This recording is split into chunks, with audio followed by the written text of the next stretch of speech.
नमस्कार. मी किशोर धारगळकर आणि आपण पाहतात धारगळकर मीडिया नेटवर्क. मित्रांनो, दिल्लीमध्ये मुख्यमंत्री कोण होणार याच्याविषयी प्रचंड औत्सुक्य आहे संपूर्ण देशभरामध्ये. मिटिंग होत आहेत.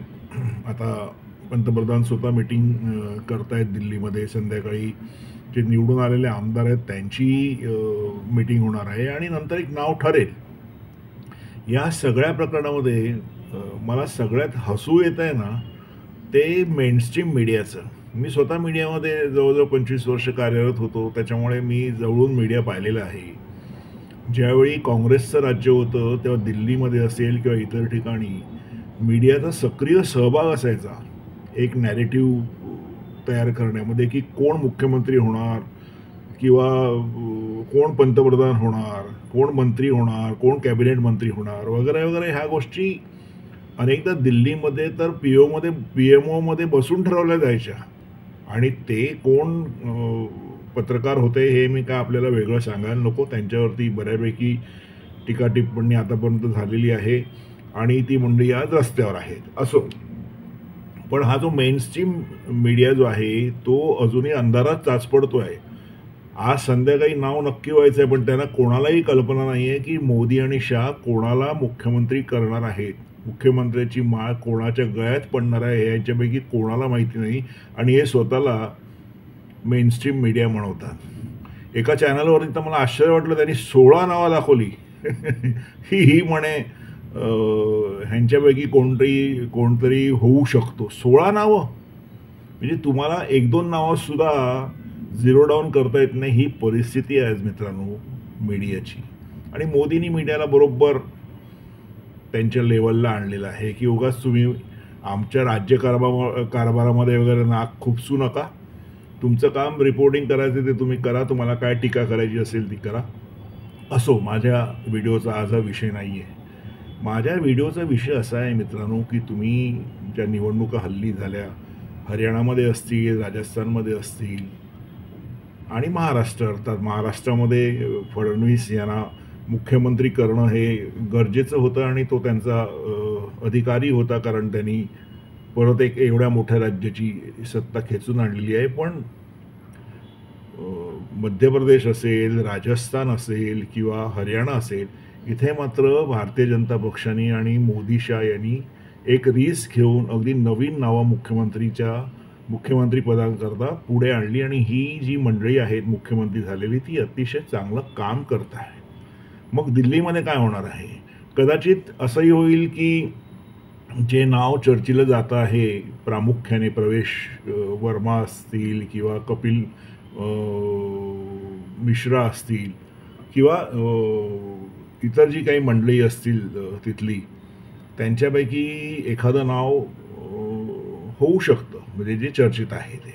पण त्याच्याविषयी कोणी छातीठोकपणे असं सांगू शकत नाही की हाच माणूस जो आहे तो मुख्यमंत्री होईल.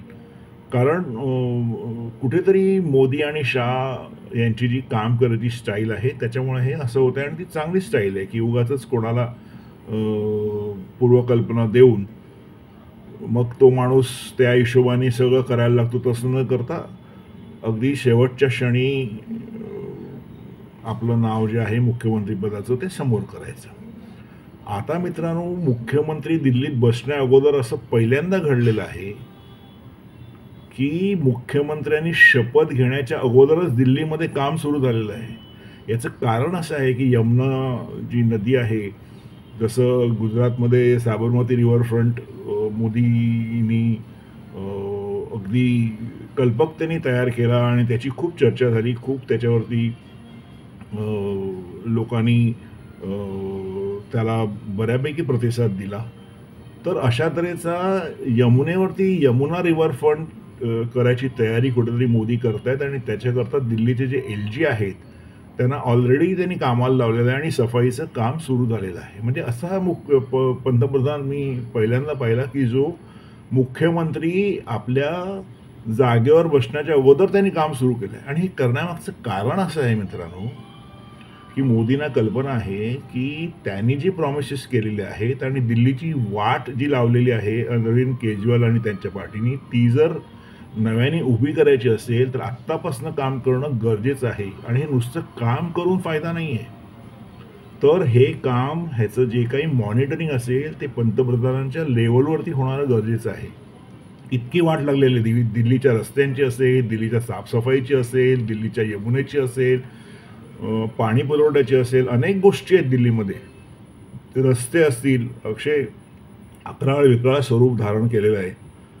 प्रदूषण असेल तिथलं. अशा वेळी कुठेतरी मोदींना हे जाणवलं असेल की पहिली किमान 3 वर्ष तरी मग मुख्यमंत्री त्या खुर्चीवरती बसणारा कोणी असो, पण मुख्यमंत्री पदाची जबाबदारी ही प्रामुख्याने मोदींवरती असणार आहे. तुम्ही लक्षात घ्या की दिल्ली जेव्हा मोदींच्या स्वप्नातली दिल्ली होईल ना, तेव्हा त्याचा इम्पॅक्ट जो आहे, कारण दिल्ली ही शेवटी देशाची राजधानी आहे, तिच्याविषयी आकर्षण नुसत्या देशभरात नाही तर अख्ख्या जगात लोकांचं लक्ष असतं दिल्लीवरती. अशावेळी आपली अर्थव्यवस्था पुढे जाते आहे, अनेक गोष्टी नव्याने होत आहे, विकास होत आहे. अशावेळी दिल्ली जर मोदी जसा विचार करत आहे त्या दृष्टिकोनातनं जर ती घडवली गेली तर निश्चितपणे ज्याला आपण म्हणतो ना की हा सगळा जो विकास आहे त्याला 4 चांद लागणार आहेत आणि हे मोदींना बरोबर माहिती आहे. म्हणून मुख्यमंत्री वगैरे शपथविधी करेल आणि आपण काम सुरू वगैरे करू असल्या भानगडीत ते पडलेले नाही, तर त्यांनी ऑलरेडी काम आपल्या अखत्यारीत सुरू केलेलं आहे. म्हणून मी टायटलमध्ये म्हटलेलं आहे की दिल्लीचे खरे मुख्यमंत्री जे आहेत ते मोदीजी आहेत. आज तरी नाव येईल, आज संध्याकाळपर्यंत नाव येईल, तो मुख्यमंत्री उद्या शपथविधी होईल, त्याचं सगळं होईल. पण किमान माझं असं मत आहे की येणारी 3 वर्ष, किमान 3 वर्ष मोदींचं अगदी ॲक्टिव्हली इन्व्हॉल्वमेंट असेल ह्या सगळ्या दिल्लीच्या विकासावरती. रस्त्यापासनं ते यमुना रिव्हरफ्रंट जे त्यांच्या मनात आहे किंवा प्रदूषण असेल, या सगळ्यांवरती मोदींची बारीक नजर असेल. ह्या सगळ्या गोष्टी कशा व्यवस्थित पार पाडतील ह्याच्यावरती मोदींचं किमान 3 वर्ष लक्ष असेल. आणि ह्या जेव्हा गोष्टी मार्गी लागतील तेव्हा कदाचित जो कोणी मुख्यमंत्री असेल खराखुरा त्याची परीक्षा सुरू होईल आणि ते होईल, पार पाडलं जाईल. पण आज तरी हे म्हणायला जागा आहे की उद्या कोणीही मुख्यमंत्रीपदाची शपथ घेऊ, पण आज तरी दिल्लीचे मुख्यमंत्री हे मोदीच आहेत हे आपण लक्षात घ्यायला हवं. आणखीन एक गोष्ट मित्रांनो चांगली झालेली आहे जी मोदींनी केलेली आहे, ती म्हणजे दिल्लीच्या यमुनेवरती ऑलरेडी जशी काशीमध्ये गंगा आरती होते तशी दिल्लीमध्ये यमुना आरती सुरू झालेली आहे. म्हणजे तुम्ही लक्षात घ्या की मोदी किती लांबचा विचार करत आहेत. आणि जर यमुना पूर्णपणे साफ झाली, यमुनेचा जो विकास आहे किंवा तिचं जे सफाई आहे ती जर साबरमतीच्या स्टँडर्डचं जर तिथे काम झालं आणि तिथे यमुना रिव्हरफ्रंट जर उभा राहिला आणि जर तिथे अशी आरती किंवा इतर गोष्टी ज्या पर्यटनाकरता आवश्यक आहेत त्या जर करण्यात आला तर मला असं वाटतं की दिल्लीचं महत्त्व जे आज आहे त्याच्यापेक्षा कितीतरी पटीने अधिक वाढेल. आणि आपलं सुदैव आहे की मोदींना ह्या सगळ्या गोष्टींची कल्पना आहे आणि त्या दृष्टीने ते कामाला लागलेले आहेत. त्याच्यामुळे निश्चितपणे येणाऱ्या 3 ते 5 वर्षामध्ये दिल्लीचा पूर्ण कायापलट होईल असं मानायला जागा आहे. कारण आज तरी दिल्लीचे मुख्यमंत्री हे स्वतः पंतप्रधान मोदी आहेत हे आपण लक्षात घ्यायला हवं. मित्रांनो, आज इथेच थांबतो. माझा व्हिडिओ जर तुम्हाला आवडला तर लाईक करा, शेअर करा, माझ्या चॅनलला सबस्क्राईब करा. धन्यवाद.